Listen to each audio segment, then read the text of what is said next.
Matapos tumama ang malakas na lindol sa Davao Oriental, nagsagawa ng relief operation ang mga miyembro ng Regional Mobile Force Battalion 13 sa mga pamilyang labis na naapektuhan ng sakuna. Patrolwoman Joanna Cawile sa report.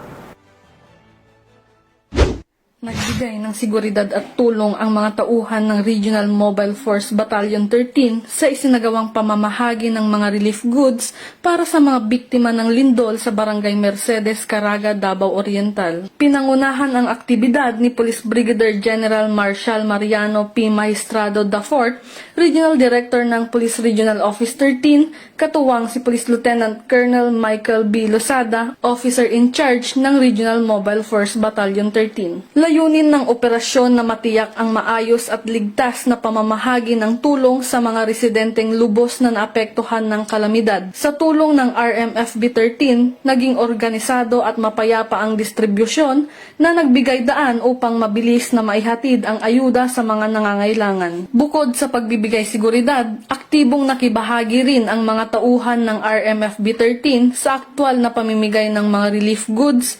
Ang kanilang presensya ay nagbigay ng kapanatagan at inspirasyon sa mga residente na nakaramdam ng suporta at malasakit mula sa kapulisan. Muling pinatunayan ng RMFB 13 ang kanilang tunay na diwa ng paglilingkod at malasakit sa kapwa.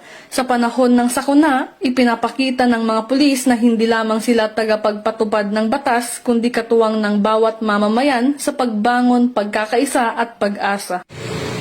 Mula dito sa Police Regional Office 13, ako ang inyong PNN Correspondent, Patrolwoman Joanna Cawile, alagad ng batas, tagataguyod ng Balitang Pulis.